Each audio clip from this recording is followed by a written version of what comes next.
السلام عليكم. اللهم يا رب لك الحمد كما ينبغي لجلال وجهك وعظيم سلطانك. اليوم إن شاء الله هنعمل مع بعض عصبان أو ممبار بالمصري، أو السوريين بيسموه ثوارخ.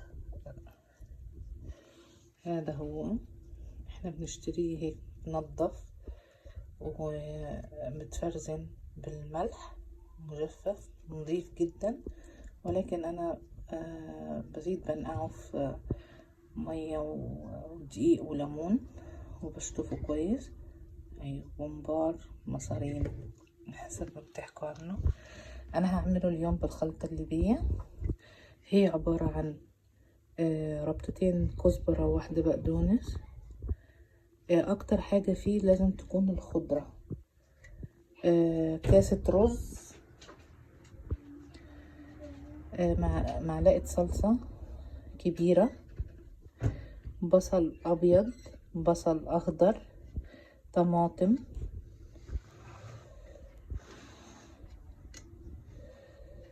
دي فشة او رئة تبعت الخروف، كبدة خروف،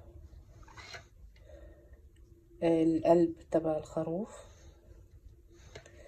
لحمة، يعني من كل حاجة شوية، والخضرة والرز.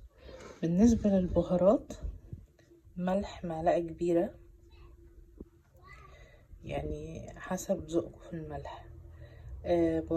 معلقة صغيرة بهارات ليبية، معلقة كبيرة فلفل أسود، بابريكا حلوة، فلفل أحمر حلو، كركم معلقة صغيرة، نص معلقة سبع بهارات، ربع معلقة قرفة، وربع معلقة من الشطة الحارة، وقرن فلفل أخضر، وطرف توم، توم مهروس، يعني أنا هرساه فمش باين أوي.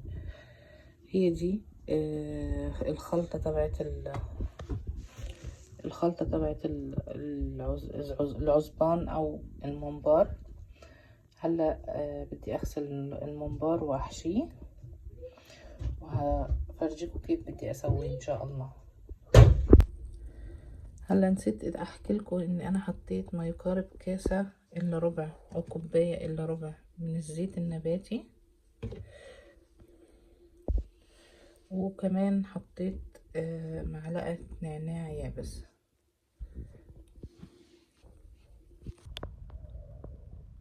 دلوقتي الخلطة بتاعتي جاهزة على الحشو، والعصبان بتاعتي تبعي غسلته بمية ودقيق وليمون، من جوه كمان غسلته بالحنفية تحت الحنفية، وجاهز على الحشو. هحشيه ان شاء الله واوريكم شكله النهائي. هلا انا حشيت العصبان، ضل معايا هدول، رجعهم تاني في العلبة لانه الخلطة ما شاء الله، لان هذا عصبان تبع العجل يعني كبير، فبياخد حشو كتير. يا ريت ما نحشوهوش كتير، شيء من جوه شايفين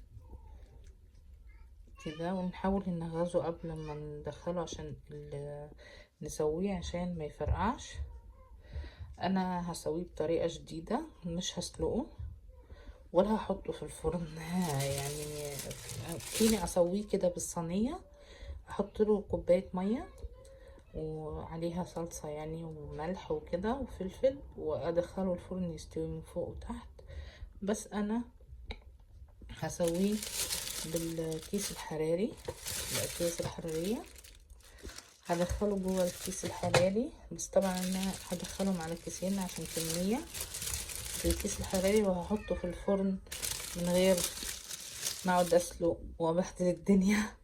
وكمان عشان ايه، اول ما احس انه استوى هفتح عليه واخليه يحمر مكانه من غير ما اقليه في زيت او حاجه، كده اخف واحلى. تابعوني، يا رب تكون الوصفه عجبتكم اليوم. ده كان شكل العزبان بتاعنا بعد ما حطيته في الفرن في الكيس الحراري. استوى. عملت معاه مكرونة ليبية عملتها قبل كده في القناة، وعملت فتة مكدوس السورية بالبتنجان وخبزة المقلية واللبن. صحة وهنا وسهلا مقبولا وإفطارا شهيا إن شاء الله للجميع.